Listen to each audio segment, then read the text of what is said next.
নমস্কার, আপনারা শুনছেন রেডিও ক্লাসিক্স। জানি বন্ধুরা, ফিরছি দীর্ঘ 6 মাসের বিরতির পর।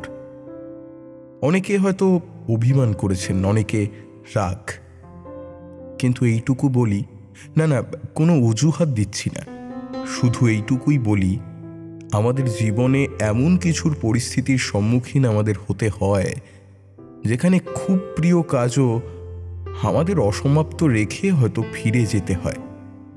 আপনাদের কাছে আরেকবার সুযোগ চাইব আমার যারা পুরনো শ্রোতা রয়েছেন তারা আবার আমার গল্প শুনবেন। যারা নতুন শ্রোতা হবেন তাদের কাছে আমার এইটুকু অঙ্গীকার যে এখন থেকে প্রতি সপ্তাহে নিয়ম করে রেডিও ক্লাসিক্সে থাকবে কিছু মন কাড়া গল্প। তাহলে আজ এইটুকু বলেই শুরু করছি আজকের এপিসোড। আর তার সঙ্গেই যেমন করে রেডিও ক্লাসিক্স ফিরে এসেছে, ঠিক তেমন করেই আমরা শেষ করব আমাদের অসমাপ্ত গল্প পাঠ। শেষ করব বিভূতিভূষণ বন্দ্যোপাধ্যায় রচিত কেদার রাজা উপন্যাসটিও। আশা করছি সকলে আগের মতোই আবার আমার পাশে থাকবেন। আপনাদের যেটুকু অভিমান, যেটুকু রাগ মিটিয়ে নিয়ে সকলে মিলে চলুন না আবার গল্প শোনা যাক। শুরু করছি বিভূতিভূষণ বন্দ্যোপাধ্যায় রচিত কেদার রাজা উপন্যাসের 3য় পর্ব।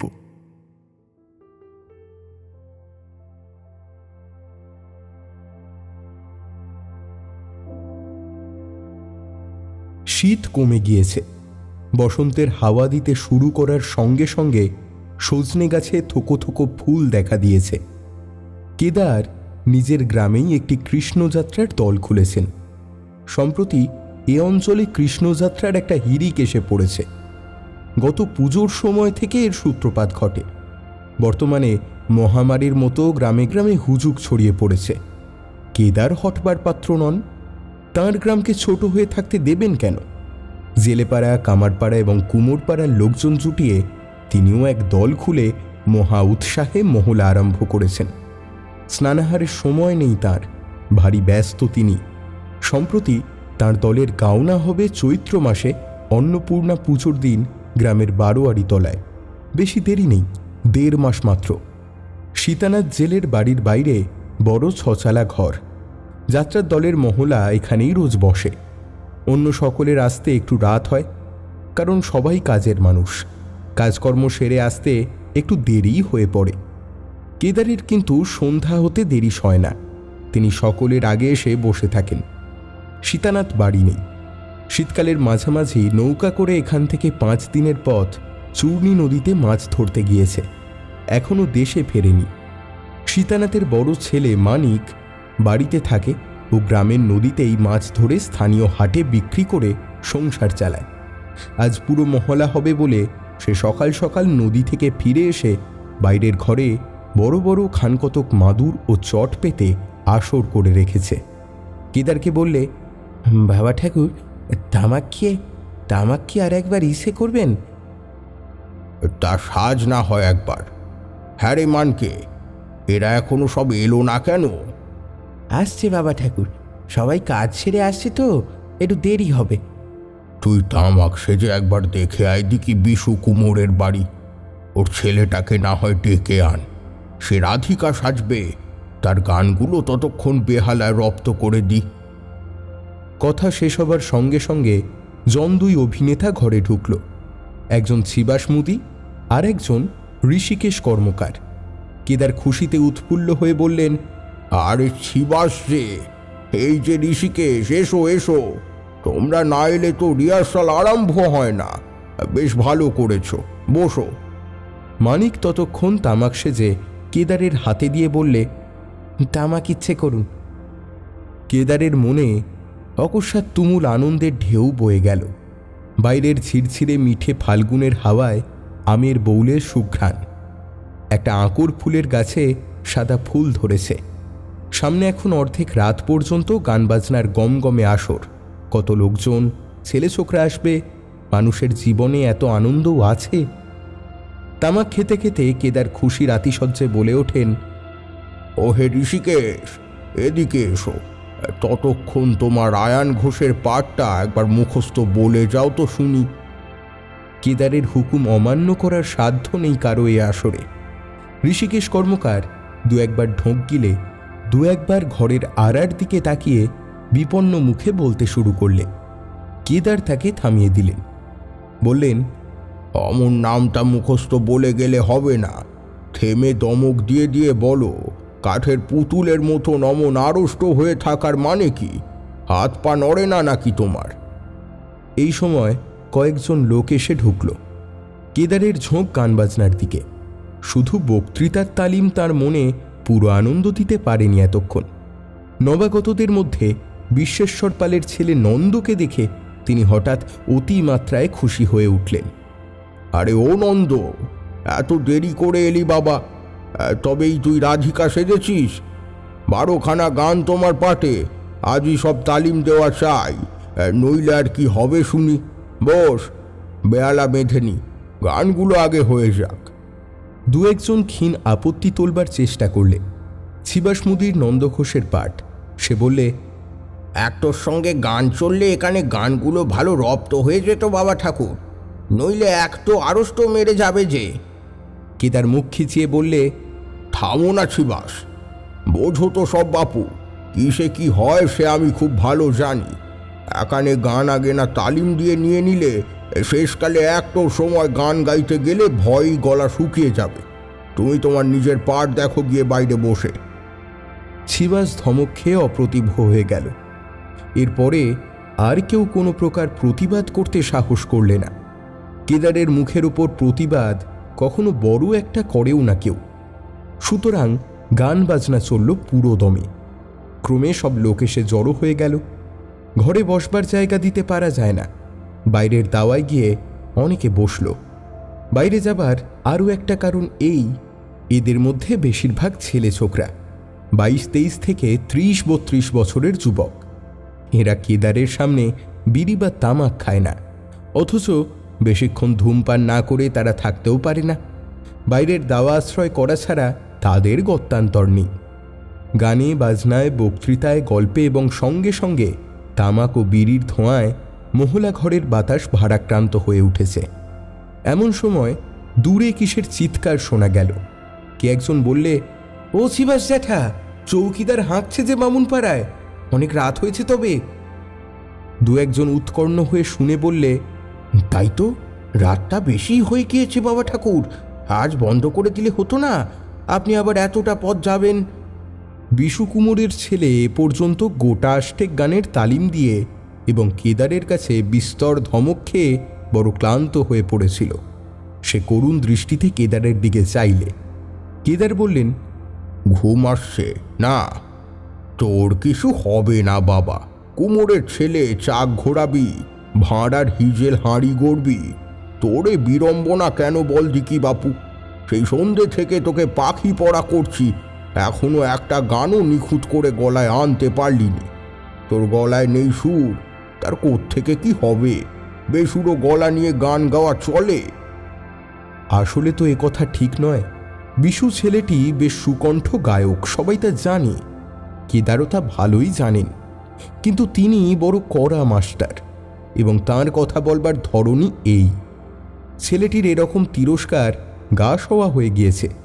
সুতরাং সে কেদারের কথায় দুঃখিত না হয়ে বললে, দাদা ঠাকুর, বাড়িতে মার অসুখ, বাবা সকাল সকাল যেতি বলে দিলে। তা যা যা, আজ তবে থাক এই পর্যন্ত, কাল সবাই সকাল সকাল আসা হয় যেন। চলো হে ছিবাস, ঋষিকেশ, চলো হে। নিতান্ত অনিচ্ছা সত্ত্বেও কেদার উঠে পড়লেন। হুঁশ না করিয়ে দিলে তিনি আরও কতক্ষণ এখানে থাকতেন কে জানে। কিন্তু মহলা ঘরের বাইরে পা দিয়ে তিনি একটু অবাক হয়ে বললেন, এ কি? হ্যাঁ ছিবাস, এই জ্যোৎস্না উঠে গিয়েছে যে। আগে হ্যাঁ বাবা ঠাকুর, তাই তো দেখছি। তাই তো হে, আজ নবমী না, কৃষ্ণপক্ষের নবমী। ওহ, অনেক রাত হয়ে গিয়েছে তাহলে। পথে কিছু দূর পর্যন্ত একসঙ্গে এসে বিভিন্ন পাড়ার দিকে একে একে সবাই বেরিয়ে গেল কেদারকে ফেলে। 2-3 জন কেদারকে বাড়ি পর্যন্ত এগিয়ে দিতে চাইলে কিন্তু কেদার সে প্রস্তাব প্রত্যাখ্যান করে একাই বাড়ির দিকে চললেন। গড়ের খাল পার হবার সময় নিশীথ রাত্রির জ্যোৎস্নালোকিত বনঝোপের দিকে চেয়ে চেয়ে কেদারের বেশ লাগল। কেদারের পিতামহ রাজা বিষ্ণুরামের স্বহস্তে রোপিত বোম্বাই আমের গাছে প্রচুর বউল এসেছে এবার। তার ঘন সুগন্ধে মাঝরাত্রির জ্যোৎস্না ভরা বাতাস যেন নেশায় ভরপুর। ভারী আনন্দে জীবনের দিনগুলো কেটে যাচ্ছে। সকাল থেকে এত রাত পর্যন্ত সময় যে কোথা দিয়ে কেটে যায় তা তিনি বুঝতে পারেন না। কি চমৎকার দেখাচ্ছে জ্যোৎস্না এই গড়বাড়ির জঙ্গল, ভাঙা ইটের পাথরের ঢিবিগুলো। সবাই বলে নাকি অপদেবতা আছে, তিনি বিশ্বাস করেন না, সব বাজে কথা। কই, এত রাত পর্যন্ত তো তিনি বাইরে থাকেন, একাই বাড়ি আসেন, কখনো তো কিছু দেখেননি। বাল্যকাল থেকে এই বনে ঘেরা ভাঙা বাড়িতে মানুষ হয়েছেন। এর প্রত্যেক ইটখানা, প্রত্যেক গাছটি, বনের লতাটি তার প্রিয় ও পরিচিত। তার অস্তিত্বের সঙ্গে এরা জড়ানো। তিনি যে চোখে এদের দেখেন, অন্য লোকে সে চোখ পাবে কোথায়? কষ্ট হয় শরতের জন্য। ওকে তিনি কোনো সুখে সুখী করতে পারলেন না। ছেলে মানুষ, ওর জীবনে কোনো স্বাদ পুরল না। সারাদিনের কাজকর্ম, আমোদ প্রমোদের ফাঁকে ফাঁকে শরতের মুখখানা যখন তার মনে পড়ে হঠাৎ, তখন বড় অন্যমনস্ক হয়ে যান কেদার। যেখানেই থাকুন মনে হয় এখনই ছুটে একবার তার কাছে চলে যান। আহা, এত রাত পর্যন্ত মেয়েটা একা জঙ্গলে ঘেরা বাড়ির মধ্যে থাকে, কাজটা ভালো হচ্ছে না। ঠিক নয় কেদারের এতক্ষণ বাইরে থাকা। দৌড়ে ঘা দিয়ে কেদার ডাকলেন, ও শরৎ, মা, ওঠো ওঠো, দোর খোলো। 2-3 বার ডাকের পর শরতের ঘুমজড়িত কণ্ঠের ক্ষীণ সাড়া পাওয়া গেল। উঠে দৌড় খুলে দে, ও শরৎ। শরৎ বিরক্তি ভরা মুখে দৌড় খুলতে খুলতে বললে, আমি মরবো মাথা কুটে কুটে তোমার সামনে বাবা, পারি নে আর। সন্ধে হয়েছে কি এ যুগে? রাত কাবার হয়ে গেল, এখন তুমি বাড়ি এলে? পুবে ফর্সা হবার আর বাকি কি আছে? না না, আরে এই তো বামুন পাড়ার চৌকিদার হেঁকে গেল, রাত এখন অনেক আছে, আর বকিস নে। এখন ভাত দে দিকি, খিদে পেয়েছে। কেদার খেতে বসলে শরৎ ঝাঁঝের সঙ্গে জিজ্ঞেস করলে, কোথায় ছিলে এতক্ষণ? কোথায় আর থাকবো, আমাদের দলের মহলা হচ্ছে, সেখানে আমি না থাকলেই সব মাটি। যেদিকে আমি না যাব সেদিকেই কোনো কাজ হবে না। শরৎ একটু নরম সুরে বললে, যাত্রা কোথায় হবে? আমি কিন্তু যাব তোমার সঙ্গে। তা ভালোই তো, বাড়ির মেয়েদের জন্য শিখ দিয়ে দেবে, চাবি তো ভালোই। শরৎ একটু চুপ করে থেকে বললে, বাবা, আজ প্রভাসদা এসেছিল। কেদার বিস্ময়ের সুরে বললেন, কোথায়, কখন? তুমি বেরিয়ে চলে গেলে তার একটু পরে। এখানে এসে বসলো, তার সঙ্গে আর একজন ওর বন্ধু। দুজনকে চা করে দিলাম। খাবার কিছু নেই, কি করি? একটুখানি ময়দা পড়েছিল, তাই দিয়ে খান কতক পরোটা ভেজে দিলাম। বেশ বেশ, কতক্ষণ ছিল? তা অনেকক্ষণ, প্রায় ঘন্টা 3। সন্ধ্যা হবার পরও খানিকক্ষণ ছিল। কি বলে গেল? বেড়াতে এসেছিল। প্রভাস তার বন্ধু, কলকাতার কোনো বড় লোকের ছেলে, বেশ চেহারা, নাম অরুণ মুখুজ্জে। আমাদের গড়বাড়ির গল্প শুনে সে এসেছিল প্রভাস তার সঙ্গে দেখতে। অনেকক্ষণ ঘুরে ঘুরে দেখলে। বড় লোকের কাণ্ড। তুইও যেমন, ঘরে পয়সা থাকলেই মাথায় নানা রকম খেয়াল গজায়। তারপর দেখে কি বললে? খুব খুশি। আমাদের এখানে এসে কত রকম কথা বলতে লাগলো। অরুণবাবু আবার আসবে, ফটোগ্রাফ নিয়ে যাবে, কি লিখবে নাকি আমাদের গড়বাড়ি নিয়ে। আমায় তো একেবারে মাথায় তুললে। ওই তো বললাম, বড় লোকের যখন যেটি খেয়াল চাপবে। কলকাতায় মানুষের অভাব নেই, আমাদের মতো দুঃখ ধান্দা করে যদি খেতে হতো। শরতের হাসি পেল বাবার দুঃখ ধান্দা করে খাবার কথায়। জীবনে তিনি যা কখনো করেননি, কাকে বলে তা এখনো জানেন না। কিসে কি হয় তা শরৎ ভালো করেই জানে। যেমন আজকের দিনের কথা, শরৎ হুবহু সত্য করে বলেনি। ঘরে কিছুই ছিল না। ওরা যখন ভাঙা ইটকাঠ দেখতে গড়বাড়ি ঘুরতে গেল, সেই ফাঁকে শরৎকে ঊর্ধ্বশ্বাসে ছুটতে হলো রাজলক্ষ্মীদের বাড়ি ময়দা ও ঘি ধার করতে। সেখানে পাওয়া গেল তাই মান রক্ষে। সব দিন আবার সেখানে পাওয়াও যায় না। রাজলক্ষ্মী ওদের কথা শুনে দেখতে এসেছিল। সেই চা ও খাবার পরিবেশন করছিল প্রভাস ও তার বন্ধুকে। আর একটা কথা শরৎ বলেনি বাবাকে।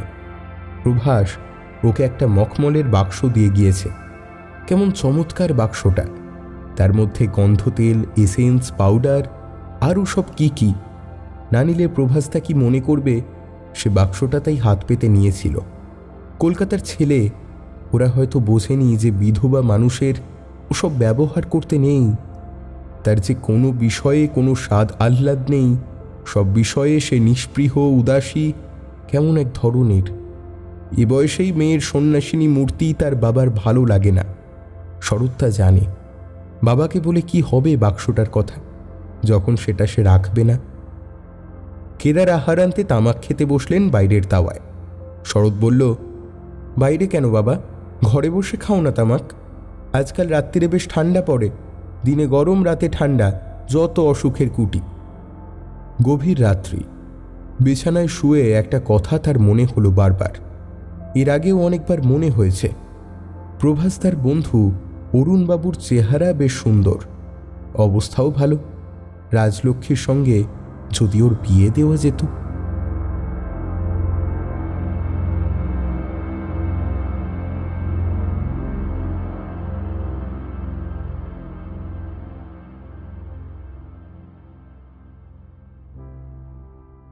রাজলক্ষ্মী এলো 3 দিন পরে।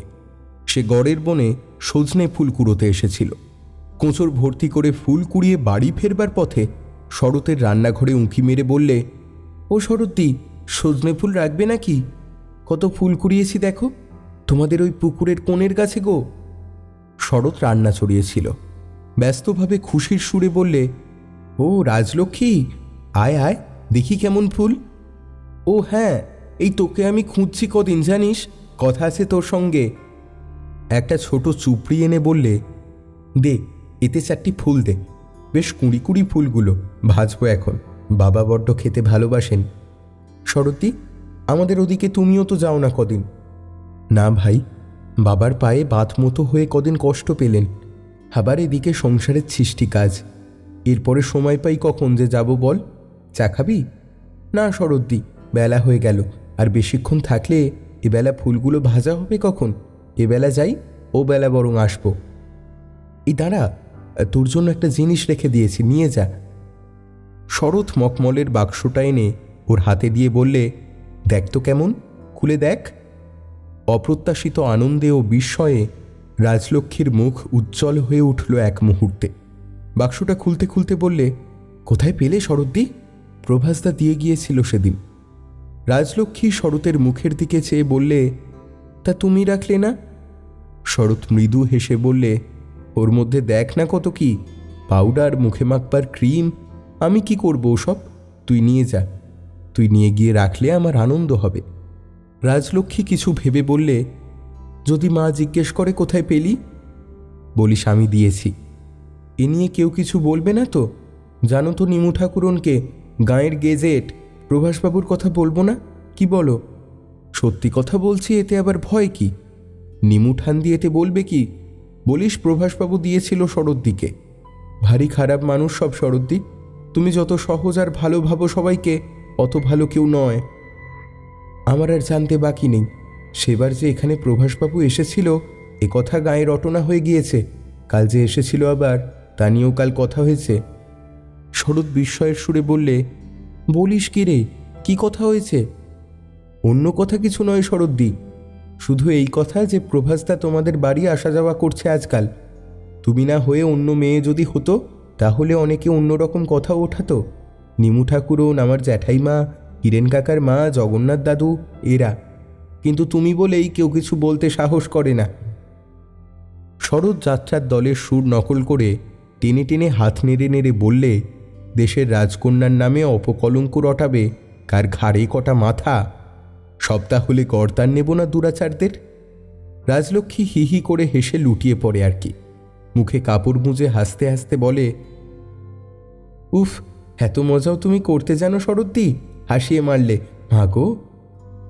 শরৎ হাসি মুখে বললে, তবে একটু বসে যা লক্ষ্মী দিদি আমার, দুটো মুড়ি খেয়ে যা। রাজলক্ষ্মী দুর্বল সুরের প্রতিবাদ জানিয়ে বললে, না শরৎদি, ফুল ভাজা হবে কখন তাহলে এবেলা? আমায় আটকিও না।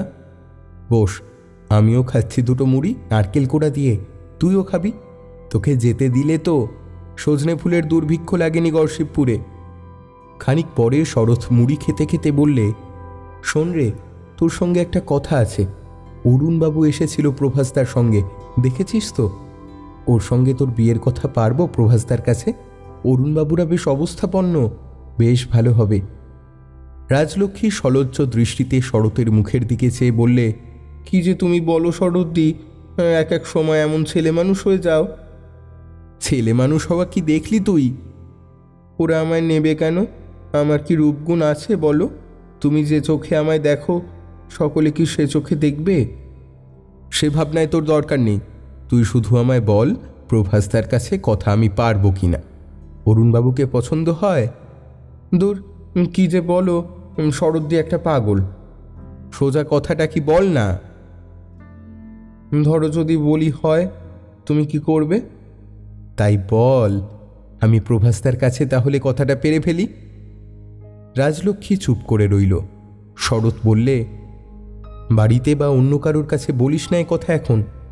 রাজলক্ষ্মী হাত নেড়ে বললে, আমি বলে বেড়াতে চাই, ওগো আমার বিয়ের সম্বন্ধ হয়েছে, সবাই শোনো গো। একটা কথা, জ্যাঠামশাইকে এখন বলো না শরৎদি।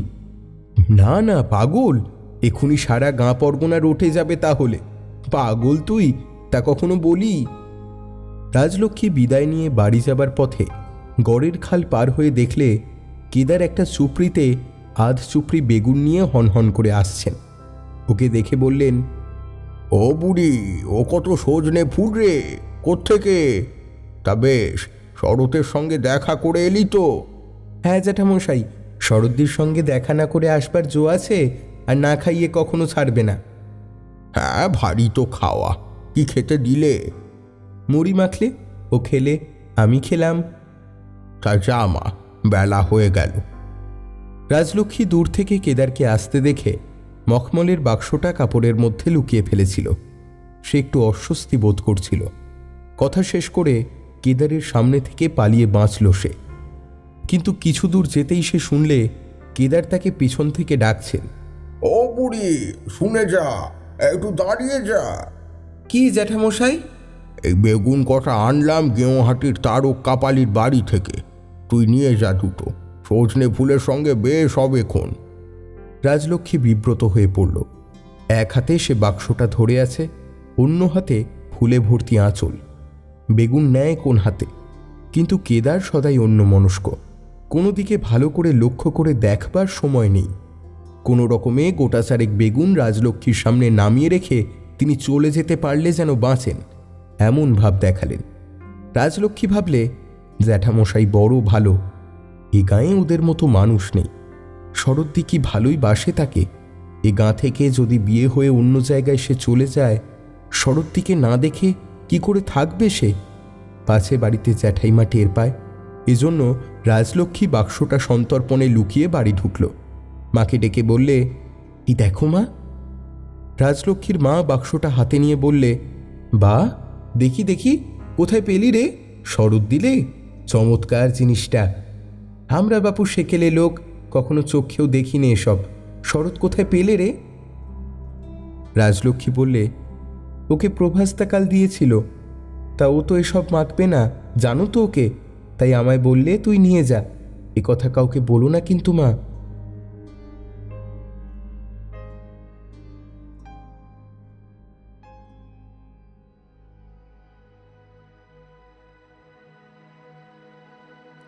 দুদিন পরে কেদার একদিন সকালে বললে, শরৎ, আমি আজকে একবার তালপুকুর যাব খাজনা আদায় করতে। আমার আসতে একদিন দেরি হতে পারে, একটু সাবধানে থেকো। শরৎ বলল, বেশি দেরি করো না বাবা, তুমি যেখানে যাও আসবার নামটি করতে চাও না তো? আমি একলা থাকবো মনে করো। কেদার একবার বাড়ির বার হলে ফেরবার কথা ভুলেই যান। এ কথা শরৎ ভালোভাবেই জানে। মুখে বললেও শরৎ জানে বাবা এখন 2-3 দিনের মতো গা ঢাকা দিলেন। সেদিন সে রাজলক্ষ্মীকে বলে পাঠালো একবার দেখা করতে। দুপুরের পর রাজলক্ষ্মী এসে বললে, কি শরৎদি, ডেকেছিলে কি জন্যে? হ্যাঁ রে, বাবা গিয়েছেন তালপুকুরে খাজনা আদায় করতে। আমাদের বাড়ি দুদিন রাত্রে শুবি। রাজলক্ষ্মী বললে, মা থাকতে না দিলে তো থাকা হবে না। আচ্ছা বলে দেখবো খন। এইখানেই খাবি কিন্তু এবেলা? ওই তো তোমার দোষ শরদ্দি। কেন, বাড়ি থেকে খেয়ে আসতে পারি নে?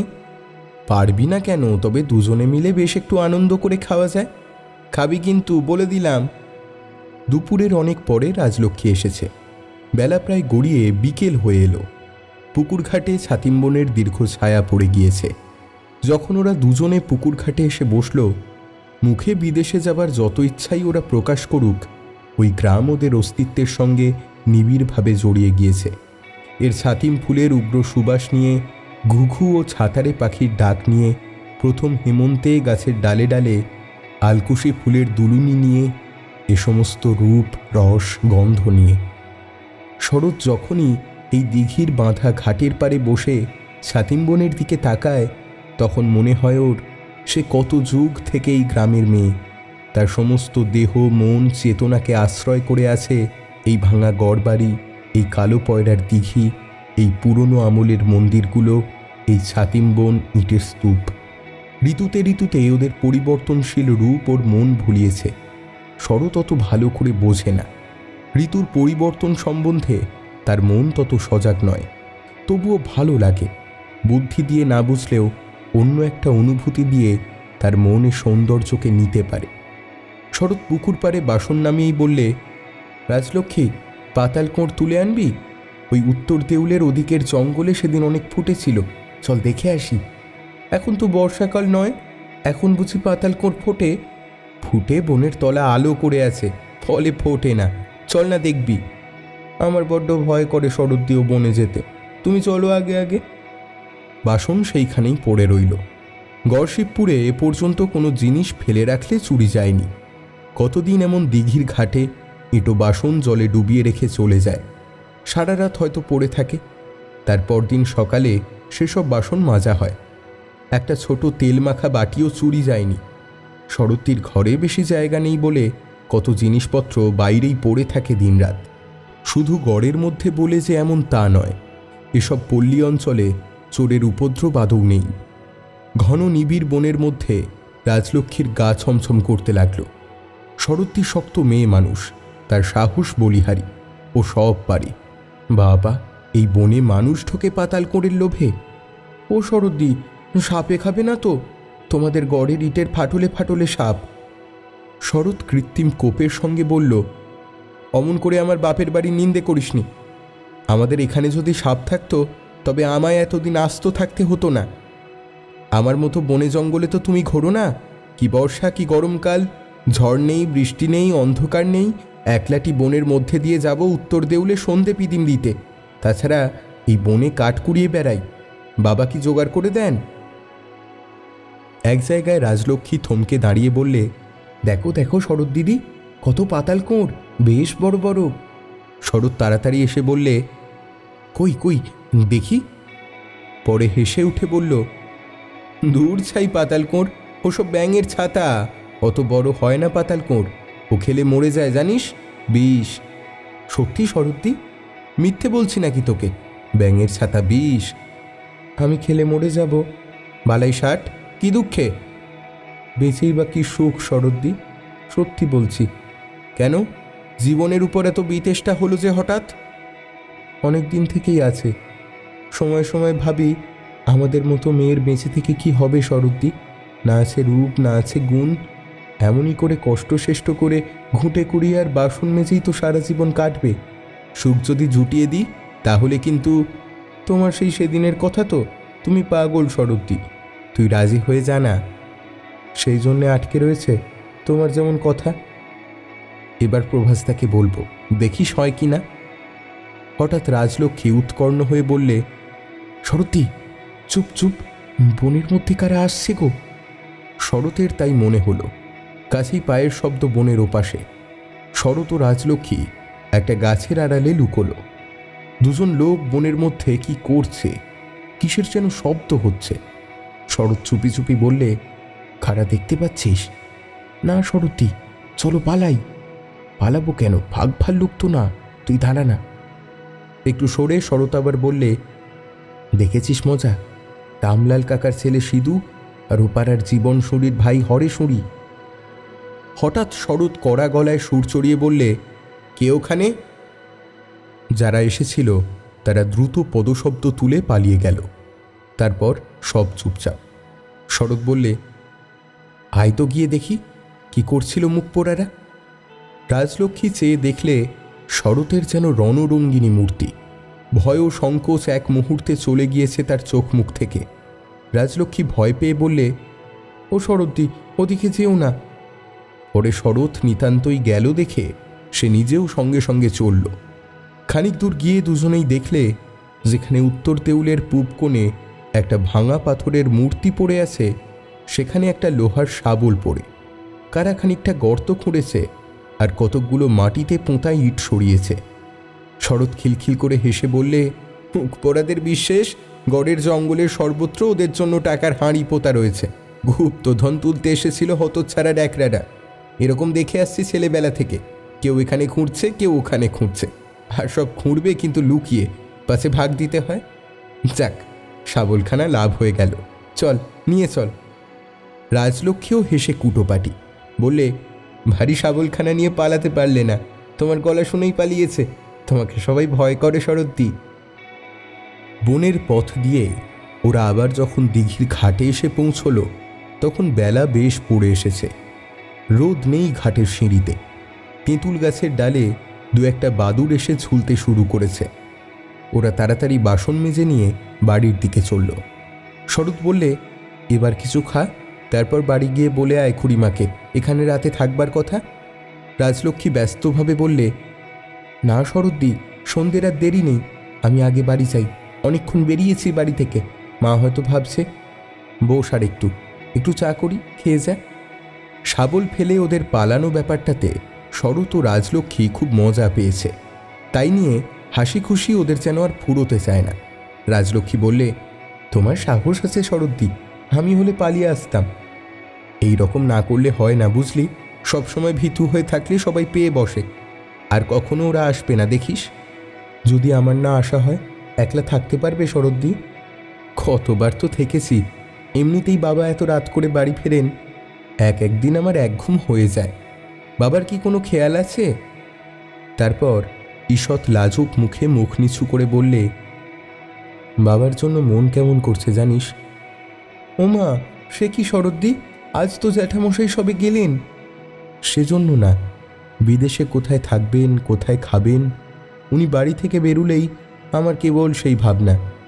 জলে তো আর পড়ে নেই, লোকের বাড়ি গিয়েই তো উঠেছেন। তুই জানিস নে ভাই, ওর নানা বাজবিচার।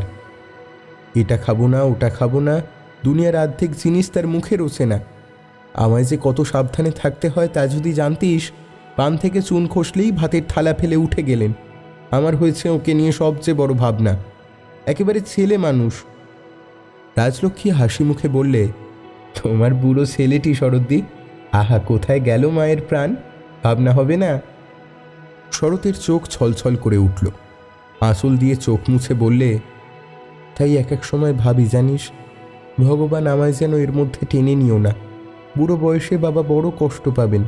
ওকে ফেলে আমার স্বর্গে গিয়েও সুখ নেই।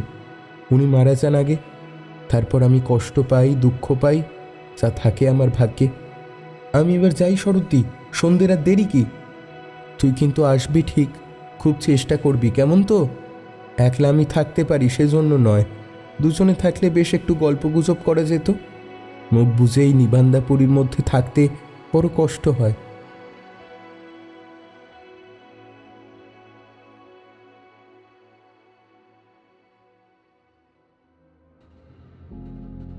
রাজলক্ষ্মী চলে গেলে শরৎ সলতে পাকাতে বসল। তারপর শাঁখ বাজিয়ে চৌকাঠে জলের ধারা দিয়ে তার অভ্যাস মতো ছোট্ট একটি প্রদীপ ছেলে নিয়ে উত্তর দেউলে সন্ধ্যাদীপ দিতে চলল। সঙ্গে দেশলাই নিয়ে গিয়ে দেউলে বসে প্রদীপ চালানো চলে বটে, কিন্তু এদের বংশের নিয়ম ঘরের সন্ধ্যাদীপ থেকে জ্বালিয়ে নিয়ে যেতে হয় মন্দিরের প্রদীপ। তবে যদি ঝড়ে বৃষ্টিতে পথে সেটা নিভে যায়, অগত্যা সেখানে বসেই জ্বালাতে হয়। উপায় কি? উত্তর দেউলের পথে শরতের কেবলই মনে হচ্ছিল আবার হয়তো সেইখানে খুঁড়তে আরম্ভ করেছে। সে একবার গিয়ে দেখবে নাকি? তাহলে বেশ মজা হয়। কথাটা মনে আসতেই শরৎ আপন মনেই হি হি করে হেসে উঠল। উফ, শাবল ফেলেই ছুট দিলে। এ গুপ্তধন না তুললে নয় মুখ পোড়াদের। ওদের জন্যে আমার ঠাকুরদাদা কলসি কলসি মোহর পুঁতে রেখে গিয়েছে। যদি থাকে তো আমরা নেব আমাদের জিনিস। তোরা মরতে আসিস কেন হতভাগারা? শরৎ হঠাৎ থমকে দাঁড়ালো। একটু অবাক হয়েছে দেখলে একটা নতুন সিগারেটের বাক্স পড়ে আছে উত্তর দেউলের পৈঠার ওপরে। এ বনের মধ্যে সন্ধেবেলা সিগারেট খেয়েছে কে? এখানকার লোকে সিগারেট খাবে না, তাদের তামাক জোটে না, সিগারেট তো দূরের কথা। বাক্সটা হেলা গোছাভাবে ফেলা নয়, কে যেন তার যাবার পথে ইচ্ছে করে রেখেছে। প্রদীপ দেখিয়ে এসে ও সিগারেটের বাক্সটা হাতে তুলে নিলে। খালি বাক্স, রাংতাটা ভেতরে আছে। বেশ পাওয়া গিয়েছে। সিগারেটের রাংতা বেশ জিনিস, তবে এই গায়ে মেলে না। কে আর সিগারেট খাচ্ছে? শরতের হাত থেকে সিগারেটের বাক্সটা পড়ে গেল। তার মধ্যে একখানা চিঠি। শরৎ বিস্ময়ে ও কৌতূহলে পড়ে দেখলে লেখা আছে, আমি তোমার জন্য জঙ্গলের মধ্যে ভাঙা মন্দিরের পেছনে কতক্ষণ বসেছিলাম, তুমি এলে না। তোমাকে কত ভালোবাসি তা তুমি জানো না। যদি সাহস দাও লক্ষ্মীটি, তবে কালও এই সময় এইখানে থাকবো। শরৎ খানিকটা অবাক হয়ে থেকে চারিদিকে চেয়ে চেঁচিয়েই বললে, হা মরণ, চুলোমুখো আপদগুলো। আচ্ছা, আবার চিঠি লেখা পর্যন্ত শুরু করেছে? হ্যাঁ, এসব কি কম খ্যাংরার কাজ? কাল এসো, থেকো না জঙ্গলের মধ্যে, থেকো। বঁটি দিয়ে একটা নাক যদি না কেটে নি, তবে আমার নাম নেই। জমে ভুলে আছে কেন তোমাদের, ও মুখ পোড়ারা? রাগে গড়গড় করতে করতে শরৎ বাড়ি এসে দেখলে রাজলক্ষ্মী বসে আছে। বাড়ি থেকে সে একটা লণ্ঠন নিয়ে এসেছে। শরৎ খুশি হয়ে বললে, এসেছিস ভাই? রাজলক্ষ্মী হেসে বললে, না, একেবারে আসেনি শরৎদি। মা বললে বলে আয়, রাত্রিরে থাকা হবে না। সত্যি সত্যি শরৎদি, আমি কি বাজে কথা বলছি? তবে তুই আর কষ্ট করে এলি কেন? কথাটা বলতে এলাম শরৎদি, তুমি আবার হয়তো কি মনে করবে। রাজকন্যে তুমি। রাজলক্ষ্মীর কথা বলার ধরনে শরতের সন্দেহ হলো। সে হেসে বললে, যা, আর চালাকি করতে হবে না, আমি অত বোকা নই, বুঝলি? রাজলক্ষ্মী খিলখিল করে হেসে উঠে বললে, কিন্তু তোমায় প্রথমটা কেমন ভাবিয়েছিলাম বলো না? শরৎ বললে, চা, আমি গোড়া থেকেই জানি খুড়িমা এখানে রাত্রিরে থাকতে না দিলে তোকে আলো নিয়ে আসতে দিতেন না। ও রাজলক্ষ্মী, একটা মজা দেখবি ভাই? বলেই শরৎ চিঠিখানা রাজলক্ষ্মীর হাতে দিয়ে বললে, পড়ে দেখ। রাজলক্ষ্মী পড়ে বললে, এ কোথায় পেলে? উত্তর দেউলে সিঁড়ির ওপর একটা সিগারেটের খোলের মধ্যে ছিল। আশ্চর্য, আচ্ছা কে লিখলো বলো তো শরৎদি? তাই যদি জানবো তাহলে তো একেবারে শ্রাদ্ধের চাল চড়িয়ে দিই তাদের। তুমি আগে যাদের কথা বলেছিলে তারাও হবে, হয়তো নাও হতে পারে। সিগারেট খাবে কে এ গায়ে? কাউকে দেখলে, পায়ের শব্দ শুনলে? না রে, যাক, বাদ দেও সব কথা। বাবা নেই কিনা বাড়িতে? বাবা না থাকলেই ওদের বৃদ্ধি বাড়ে আমি জানি। যদি দেখতে পেতাম তবে না কথা ছিল। আচ্ছা, যদি আমি না আসতাম তবে তুমি ভয় পেয়েছিলে শরৎদি? এইসব চিঠি পেয়ে জ্যাঠামশাই বাড়ি নেই। দূর, কি আর ভয়, আমারও সব গা সওয়া হয়ে গিয়েছে। একলাটি তো থাকতে হতো, থাকি তো। ভয় করে আর কি করব বল, চিরদিনই যখন একা। তোমার বলিহারি সাহস শরৎদি, এই অরণ্যী বনের মধ্যে। ঘরে বঁটি আছে, দা আছে, এগুক দেখি। এই শরৎ বামনি একেবারে ঠান্ডা করে ছেড়ে দেবে না? যাক, কি খাবি বল রাত্রে? ভাত না রুটি? যা হয় করো, তুমি তো ভাত খাবে না, তবে রুটিই করো, দুজনে মিলে তাই খাবো। বেশ, বাইরে বসে আটাটা মেখে ফেলি। তুমি যাও শরৎদি, আমি আটা মাখছি। দুজনে গল্প গুজবে রাঁধতে খেতে অনেক রাত করে ফেললে। তারপর দোর বন্ধ করে দুজনে যখন শুয়ে পড়ল তখন খুব সুন্দর জ্যোৎস্না উঠেছে। বেশি রাত্রে শরৎ ঘুম ভেঙে উঠে রাজলক্ষ্মীর গা ঠেলে চুপি চুপি বললে, ও রাজলক্ষ্মী, ওঠ, বাইরেকার পায়ের শব্দ শোনা যাচ্ছে যেন। রাজলক্ষ্মী ঘুম জড়িত কণ্ঠে ভয়ের সুরে বললে, কোথায় শরৎদি? চুপ চুপ, ওই শোন না। রাজলক্ষ্মী বিছানায় উঠে বসে উৎকণ্ঠ হয়ে শোনবার চেষ্টা করেও কিছু শুনতে পেলে না। শরৎ উঠে আলো জ্বালালে। তার ভয় ভয় করছিল। তবু সে সাহস করে আলো হাতে দোর খুলে বাইরে যাবার চেষ্টা করতেই রাজলক্ষ্মী ছুটে এসে ওর হাত ধরে বললে, খবরদার বাইরে যেও না। শরৎদি, কার মনে কি আছে বলা যায় না, তোমার দুটি পায়ে পড়ি। শরৎ কিন্তু ওর কথা না শুনেই দোর খুলে দাওয়ায় গিয়ে দাঁড়ালো। ফুটফুট করছে জ্যোৎস্না, কেউ কোথাও নেই। তবুও তার স্পষ্ট মনে হলো খানিক আগে এখানে কেউ ঘুরে বেড়াচ্ছিল। তার কোনো ভুল হয়নি। হঠাৎ তার মনে পড়ল আজ ত্রয়োদশী তিথি। তাদের এখানে প্রবাদ আছে, বারাহী দেবীর পাষাণ মূর্তি ত্রয়োদশী থেকে পূর্ণিমা তিথি পর্যন্ত 3 দিন গভীর রাত্রিকালে নিজের জায়গা থেকে নড়ে চড়ে বেড়ায় গড়বাড়ির নির্জন বন জঙ্গলের মধ্যে। সেই সময় যে সামনে পড়ে তার বড় অশুভ দিন। শরতের সারা গায়ে কাঁটা দিয়ে উঠল। যদি সত্যিই তাই হয়, যদি সত্যিই বারাহী দেবীর বুভুক্ষু ভগ্ন পাষাণ বিগ্রহ রক্তের পিপাসায় তাদেরই ঘরের আনাচে কানাচে শিকার খুঁজে বেড়াতে বার হয়ে থাকে। শরৎ ভয় পেলেও মুখে কিছু বলল না। ধীরভাবে ঘরে ঢুকে দোর বন্ধ করে দিলে। রাজলক্ষ্মী কলসি থেকে জল গড়িয়ে খাচ্ছিল। বললে, কিছু দেখলে শরৎদি? না, কিছু না, তুই শুয়ে পড়।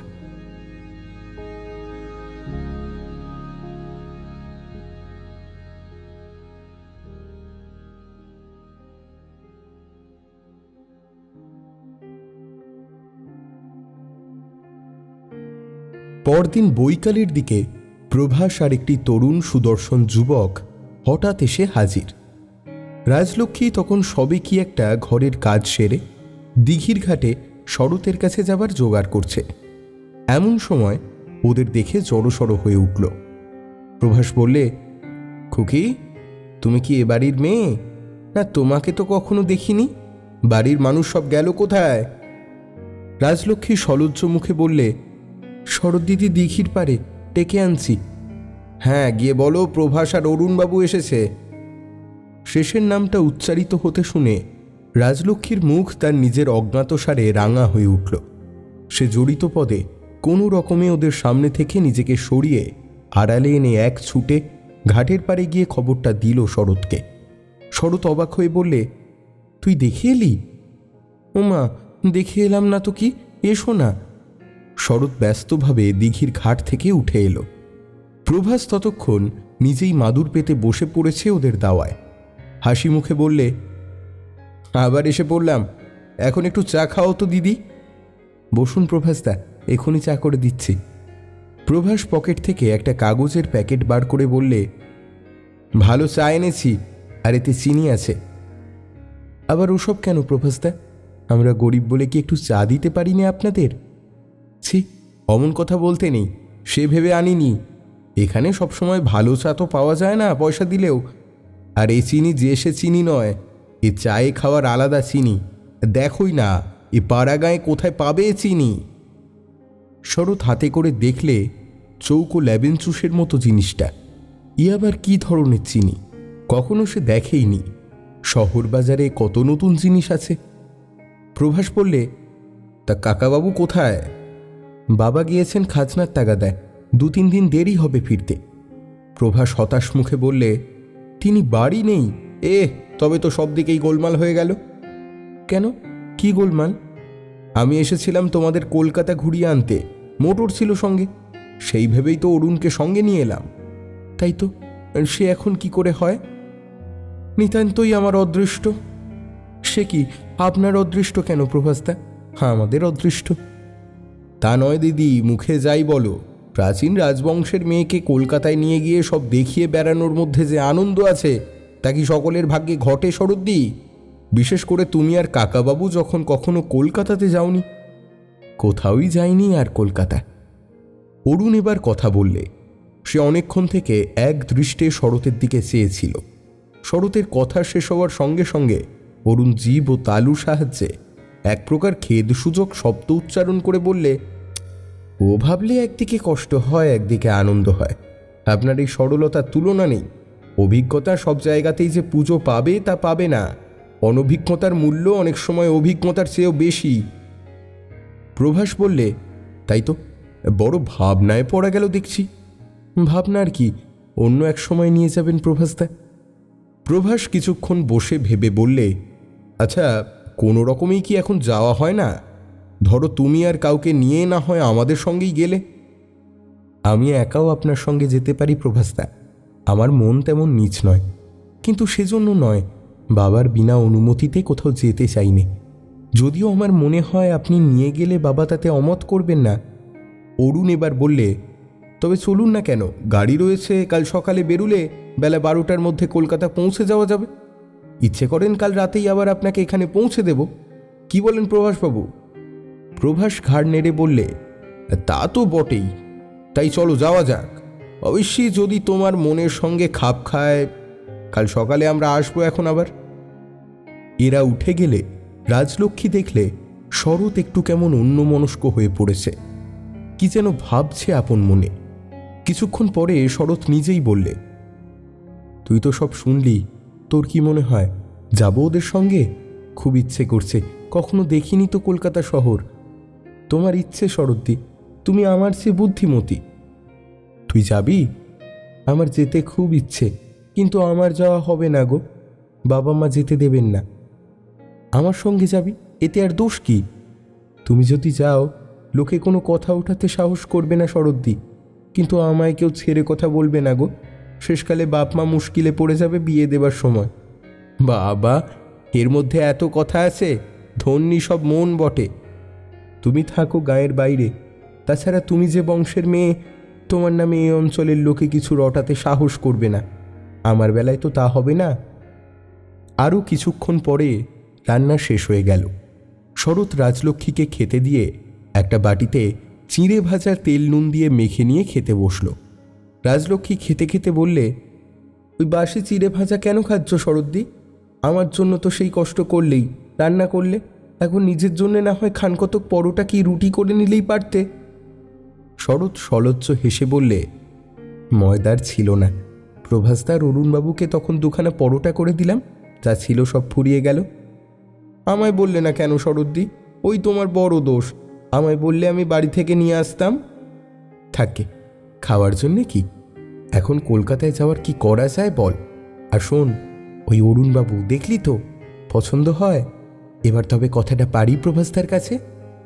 রাজলক্ষ্মী জবাব দিতে একটু ইতস্তত করে সংকোচের সঙ্গে বললে, তা তোমার ইচ্ছে, কিন্তু ও আমাদের কখনো হয়? বলে বামন হয়ে চাঁদে হাত, যদি ঘটিয়ে দিতে পারি। রাজলক্ষ্মী মনে মনে ভাবলে, শরৎদির বয়সই হয়েছে আমার চেয়ে বেশি, কিন্তু এদিকে সরলা, অনেক জিনিসই আমি যা বুঝি তাও বোঝে না। চিরকাল গাঁয়ের বাইরে জঙ্গলের মধ্যে বাস করে এলো কি না। সে মুখে বললে, দিতে পারো ভালোই তো, বেশ কথা। ঘটকালির বকশিস দিবি কি? যা চাইবে শরৎদি, দেখিস তখন আবার যেন ভুলে যাস নে। রাজলক্ষ্মীর খাওয়ার প্রবৃত্তি চলে গিয়েছিল শরৎকে বাসি চিঁড়ে ভাজা খেতে দেখে। তারপর যখন আবার শরৎ গরম দুধের বাটি এনে তার পাতের কাছে নামাতে গেল, সে একেবারে পিঁড়ির ওপর থেকে উঠে পড়ল। দুধটুকু থাকলে তবুও শরৎদি খেতে পাবে। ও কি, উঠলি যে? রাজলক্ষ্মী ভালো করেই চেনে শরৎকে। সে যদি এখন আসল কথা বলে তবে শরৎ ও দুধ ফেলে দেবে, তবু নিজে খাবে না। সুতরাং সে বললে, আর আমার খাওয়ার উপায় নেই শরৎদি, পেট খুব ভরে গিয়েছে, মরবো নাকি শেষে একরাশ খেয়ে? জাল দিয়ে তোর জন্য যে দুধ নিয়ে এলাম, তার কি হবে? রাজলক্ষ্মী তাচ্ছিল্যের সঙ্গে বললে, কি হবে তা আমি কি জানি, না হয় তুমি খেয়ে ফেলো ওটুকু। আমার আর খাওয়ার উপায় দেখছি নে, জানোই তো আমার শরীর খারাপ, বেশি খেতে পারি নে। অগত্যা শরৎকেই দুধটুকু খেয়ে ফেলতে হলো।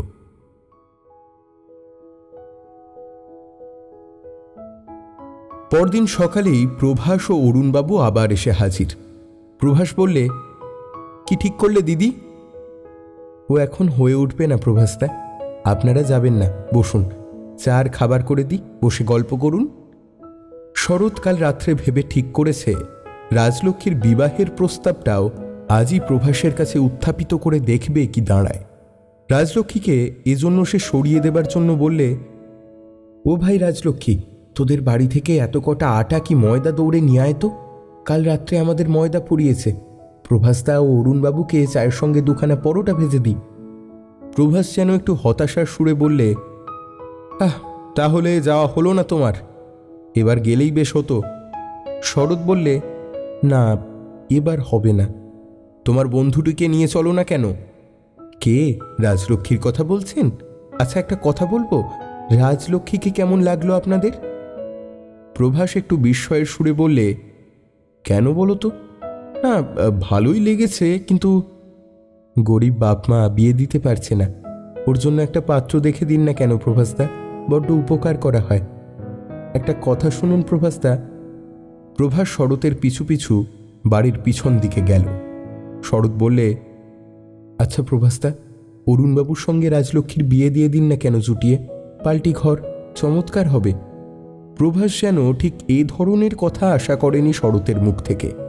সে আশাহতের সুরে বললে, তা দেখলেও হয়। শরতের যদি কিছুমাত্র সাংসারিক ও সামাজিক জ্ঞান থাকত, তবে প্রভাসকে চিনে নিতে সে পারত এই এক মুহূর্তেই।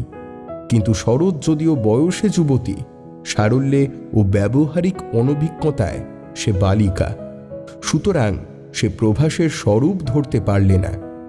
সে আরও আগ্রহের সঙ্গে বললে, তাই দেখুন না প্রভাসদা, আপনি করলে কাজটা অনেক সহজ হয়ে যায়।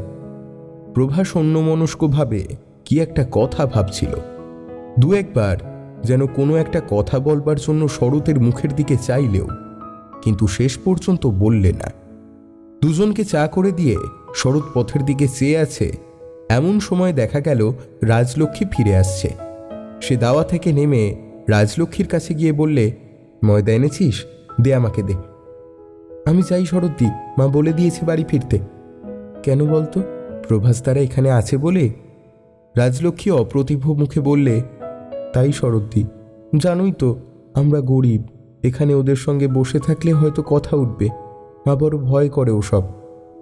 আচ্ছা তাহলে তুই যা, গিয়ে মান বজায় রাখ। রাজলক্ষ্মী আস্তে আস্তে চলে গেল।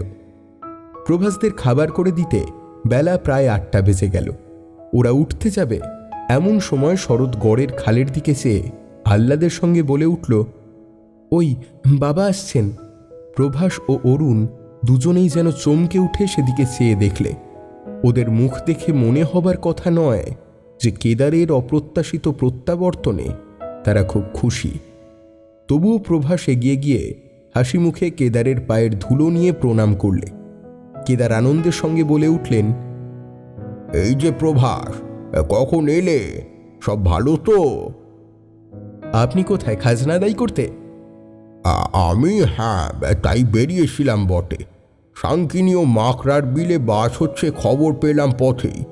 খাজনা আদায় করতে যখন যাওয়া, আর সবাই জেলে প্রজা, বাস শেষ না হলে কাউকে বাড়িতে পাওয়া যাবে না, তাও বটে। আর মস্ত কথা হচ্ছে, বাস না মিটে গেলে ওদের হাতে পয়সা আসবে না, তাই ফিরে এলাম। প্রভাস বললে, ভালোই হলো, শরৎ তো ছোট বোনের মতো, আপনাদের কলকাতা ঘুরিয়ে নিয়ে আসবো বলে মোটর এনেছি এবার। আপনি ছিলেন না বলে একটু মুশকিল ছিল। শরৎদি বলেছিল যাবে, আমার সঙ্গে যাবে, আর বেশি কথা কি, নিজের দাদার মতো। তবুও আপনি এলেন, বড় ভালোই হলো। কাল সকালে চলুন কাকাবাবু কলকাতায়। শরৎ প্রভাসের কথা শুনে একটু অবাক হয়ে ভাবল, কই সে কখন প্রভাসদার সঙ্গে কলকাতায় যাবে বললে? প্রভাসদার ভুল হয়েছে শুনতে, কিন্তু সে তো 2-3 বার বলেছে তার যাওয়া হবে না। কেদার বললেন, তা তো বেশ কথা, চলো না, ভালোই তো। অনেক কাল থেকে কলকাতায় যাবো ভাবি, তার হয়ে ওঠে না, মন্দ কি? প্রভাস ও অরুণ একসঙ্গে খুশির সঙ্গে বলে উঠল, কাল সকালেই চলুন তবে। সে কথা তো আমরাও বলছি। কখন গিয়ে পৌঁছবে? বেলা 12টার মধ্যে। কোনো কষ্ট হবে না আপনাদের, যাতে সব রকম সুবিধে হয়। এখানে কাল সকালে তোমরা খাবে, খেয়ে গাড়িতে ওঠা যাবেক্ষণ। শরৎ বাবার অনুরোধে যোগ দিয়ে বললে, হ্যাঁ প্রভাসদা, অরুণবাবুকে নিয়ে কাল সকালে এখানেই খাবেন। না কোনো কথা শুনবো না, কিন্তু এখানে খেতেই হবে। প্রভাস বললে, রাজলক্ষ্মী বলে সেই মেয়েটি যাবে নাকি? তারও জায়গা হয়ে যাবে, বড় গাড়ি। শরৎ বললে, না তার যাবার সুবিধে হবে না, আমায় সে বলে গেল এই মাত্র। প্রভাস বললে, তাহলে কাকাবাবু কাল সকালেই আসবো তো? হ্যাঁ, কাল সকালে এসো, এখানে তোমরা খাবে সকালে, মনে থাকে যেন। তারপর রওনা হওয়া যাবে। অরুণকেও নিয়ে এসো সঙ্গে।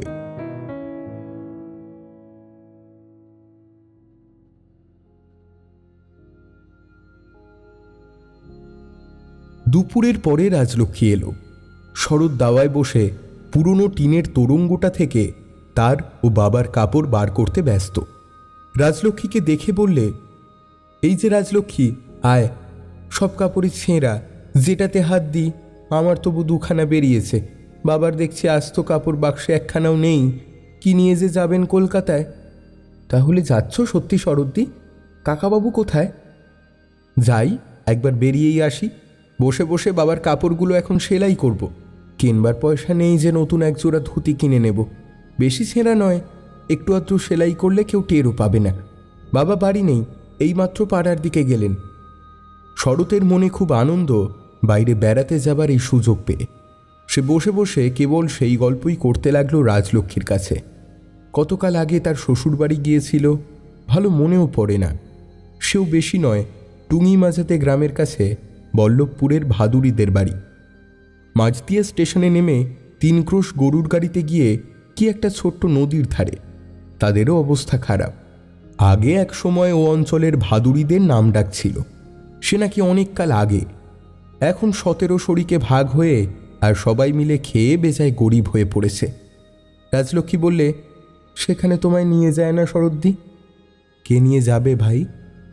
তোমার দেওর ভাসুর নেই?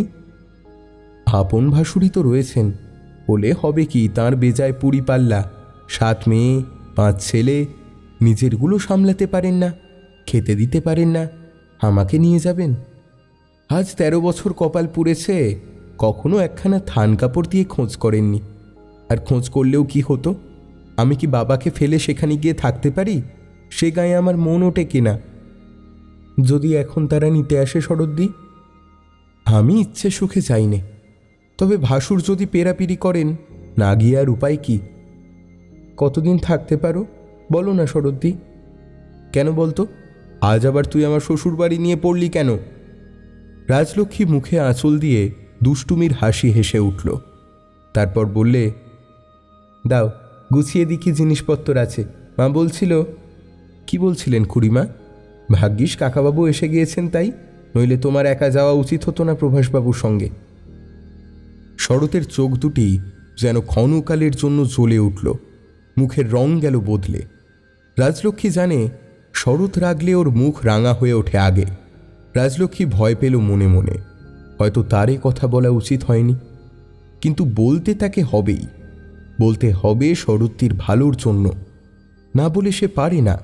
কতবার তার মনে হয়েছে শরৎদি তার ছোট বোন, সেই এই সংসার অনভিজ্ঞা বালিকা প্রকৃতির দিদিকে সব বিপদ থেকে, কলঙ্ক থেকে বাঁচিয়ে নিয়ে বেড়াবে। শরৎ কড়া সুরে বললে, কেন উচিত হতো না? 100 বার হতো। খুড়িমাকে গিয়ে বলো রাজলক্ষ্মী, শরৎ যেখানে ভালো ভাবে সেখানে আপনার লোকের মতোই ব্যবহার করে, পর ভাবে না। তার মন যেখানে সায় দেয় সেখানে যেতে তার এতটুকু ভয় নেই। আমি কারো কথা। রাজলক্ষ্মী সভয়ে বললে, ও কি শরৎদি, তোমার পায়ে পড়ি শরৎদি, অমন চলে যেও না। ছি। তবে তুই এমন কথা বলিস কেন? খুড়িমাই বা বলেন কেন? তিনি কি ভাবেন? শোনো আমার কথা, মা সে কথা বলেননি, কিন্তু একা মেয়ে মানুষ যদি বিপদে পড়ো তখন তোমায় কে দেখবে, সে কথাই মা বলছিল। তুমি যত ভালো ভাবো লোককে, সকলেই অত ভালো নয়। তুমি সংসারের কি বোঝো? মার বয়স তোমার চেয়ে তো কত বেশি। সেদিক থেকে মা যা বলেছে মিথ্যে বলেনি। লক্ষ্মী দিদি, লক্ষ্মী দিদি আমার, অমন রাগে না, রাগলে সংসারে কাজ চলে। আমি তোমায় কত ভালোবাসি, মা কত ভালোবাসে, তা তুমি বুঝি জানো না? মা আমায় গাঁয়ে কারো বাড়ি যেতে দেয় না, কিন্তু তোমাদের বাড়ি আসতে চাইলে কখনো কোনো আপত্তি করেনি। শরতের রাগ ততক্ষণে চলে গিয়েছে। সে রাজলক্ষ্মীর হাত ধরে বললে, কিছু মনে করিস নে ভাই। না, মনে তো করি নে। আমি জানি শরৎদি ছেলে মানুষের মতো।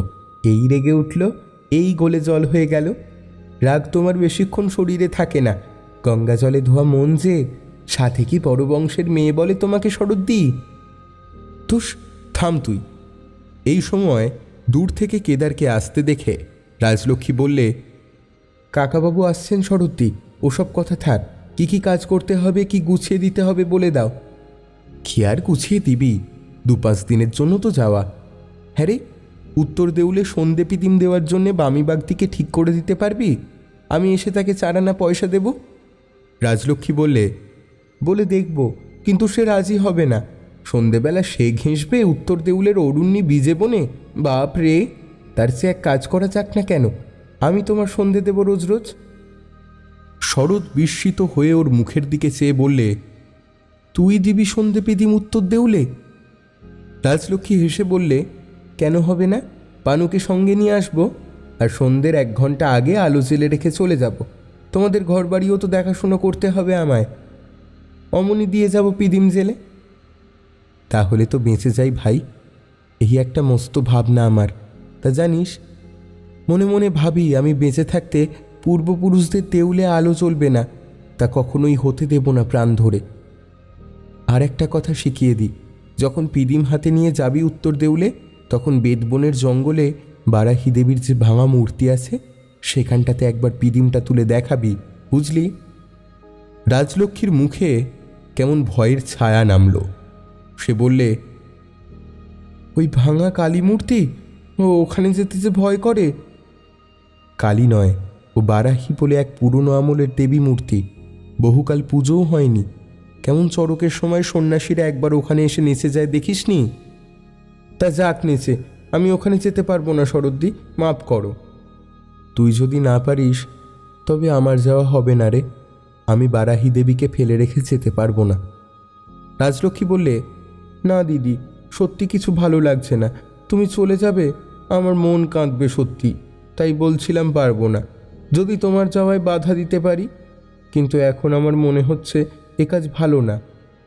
শরৎ দিদি কখনো কোনো জায়গায় যায় না, কিছু দেখেনি, ওই যাক, ঘুরে আসুক। কেদার গামছা পরে পুকুর থেকে স্নান করে এসে বললেন, ও মা শরৎ, একটা ডাব খাওয়াতে পারবি? না বাবা, একটা ছোট্ট ডাব ওবেলা ঠাকুরদের দিয়েছি, এবেলা আর কিছু নেই। পুণ্যবাগ থেকে ডেকে নিয়ে আসবো? না থাক, সব গুছিয়ে নিয়ে রাখো। রাজলক্ষ্মী মা, এলি কখন? তুই একটু সাহায্য কর না। ও তো করছেই বাবা, উত্তর দেউলে পিদিম দেবে পর্যন্ত বলেছে। ও গাঁয়ের মধ্যে আর কেউ এত দূর আসেও না, খোঁজ খবরও নেয় না। ও আছে তাই তবু মানুষের মুখ দেখতে পাই।